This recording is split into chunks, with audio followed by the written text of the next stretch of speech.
On the night of September 30, 1956, a 26-year-old man named Thomas Fitzpatrick was out having a nice casual night out with the boys at a bar in New York City when he decided to make a completely outlandish bet, as drunk guys tend to do. He told one of his friends, "I bet if I drove home right now to Emerson, New Jersey, I can make it back to New York City from there in just 15 minutes. Now, since the distance Thomas was referring to was around a 45-minute drive minimum, his friend immediately started calling his bluff, saying, "No way, it's not possible." He would literally have to be maintaining a speed of 100 miles per hour through traffic throughout the entire trip to make that time, which obviously wasn't going to happen. And at the end of the day, since Thomas was just a human and obviously couldn't teleport or fly, his friend couldn't see any possible way, any possible scenario where Thomas could actually pull this off. I mean, what was he gonna do? Steal a plane and fly it over while drunk? Well, actually, yeah, that's exactly what he did.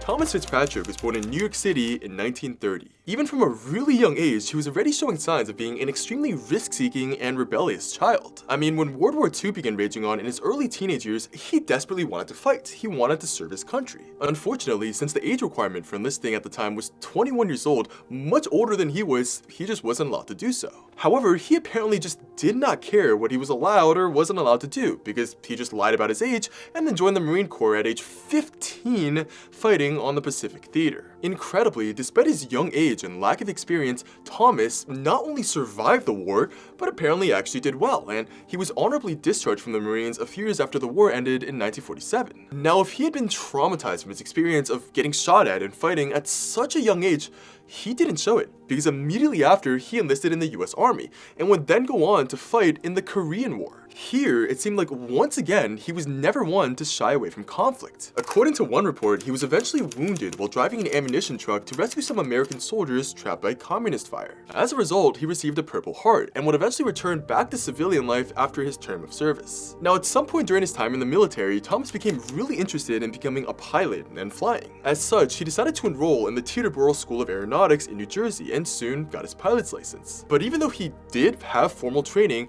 there were no reports of him ever being a prodigy or having an insane amount of experience before he attempted his stunt. But despite that being the case, Thomas himself apparently did strongly believe that he had some sort of insane and maybe even generational talent when it came to flying, which can be seen earlier by how willing and confident he was to make his bet. And as you'll soon see, he may have been right.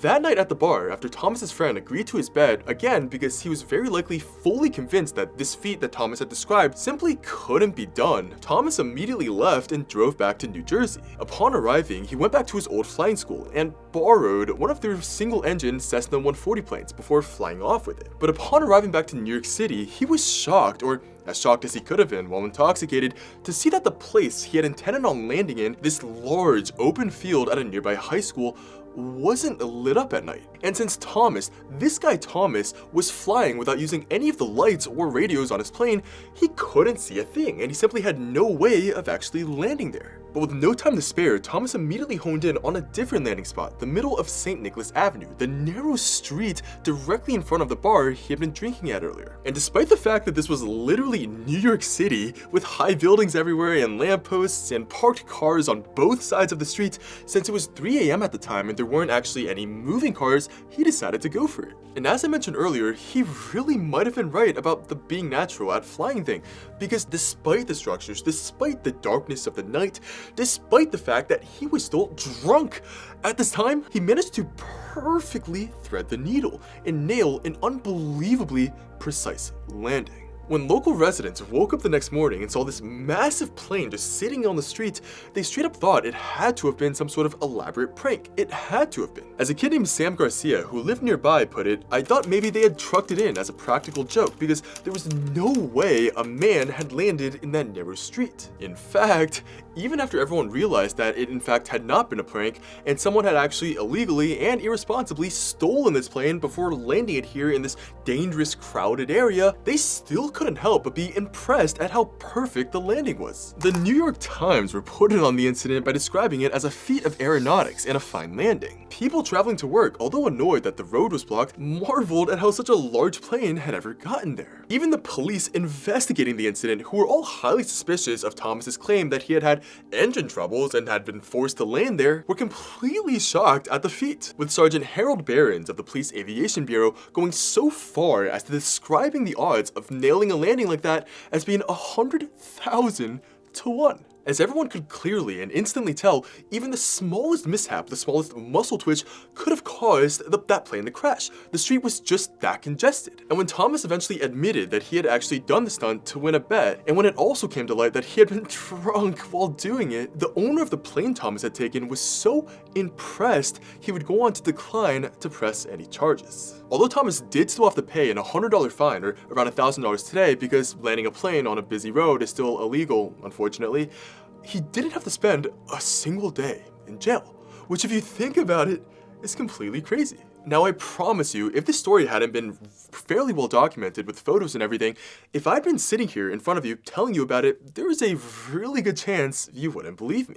I can't even blame you. I wouldn't believe me either. It's just the story is just that unbelievable. So it's no surprise that 2 years after Thomas landed the plane in 1958, when he was retelling the story at a bar to a stranger he had just met, the guy looked at him like he was completely crazy. He simply refused to believe that Thomas had truly squeezed the plane onto a New York City street. And Thomas, who was once again very drunk, figured he would just have to prove the guy wrong. Thomas had the stranger drive him back to New Jersey, and once he had arrived once again, he borrowed a Cessna 140 plane from his old flying school before taking off for New York City. Once he had arrived, bro did it again. Once again, he precisely and perfectly navigated the plane through all the buildings and parked vehicles, and this time, since it was only 1 a.m., moving vehicles as well. And although 1 or 2 drivers had to slam their brakes to avoid crashing into Thomas's plane, he was ultimately able to, once again, nail the seemingly impossible feat without a scratch, dent, or bump on either his plane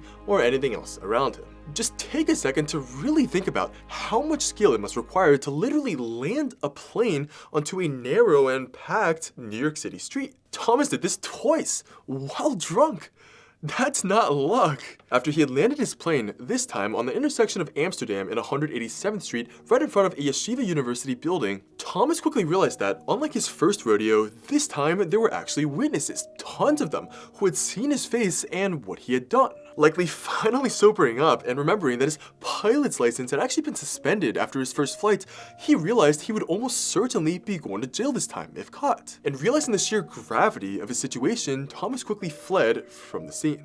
Although everyone was, frankly, even more impressed that Thomas had been able to perfectly pilot this 100,000 to 1 odds landing twice in a row while drunk, this time around, unfortunately, people were a lot less concerned with the act itself, and more concerned with the fact that Thomas might continuously do this over and over again in the future if not punished, putting people's lives at risk each time. Although at first Thomas tried denying that he was even responsible, it's really funny actually, but he basically just willingly walked into the police department and was all like, "Oh, I just happened to be in the area and I heard that the police wanted to speak to me about something. What could that be? What did they want to speak to me about?" But the police were basically like, "Dude, who else could have pulled this off?" And with the sheer amount of witnesses also coming forward to testify against him, Thomas eventually admitted to the crime. In the end, he was charged with grand larceny, dangerous and reckless operation of a plane, making an unauthorized landing in city limits, and flying without a valid license, and he was sentenced to 6 months in prison. As far as I'm aware, he never flew again. After serving his sentence, he would go on to settle down with his wife Helen and have 3 sons with her. And on September 14, 2009, at 79 years old, Thomas Fitzpatrick passed away from cancer. Now, with the heightened security around planes following 9/11, it's likely that Thomas's stunt will never be replicated again. He was truly an insanely talented pilot and managed to pull something off just absolutely legendary, something that'll be ingrained in American history for generations upon generations to come.